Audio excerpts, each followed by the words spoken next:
Lalabas na tayo, takasan na natin ang mundo.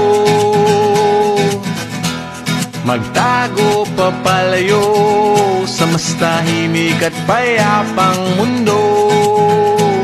Bumubulong ang hanging amihan at huni ng ibon. Dumudulog at tinatawag na tayo ng bundok.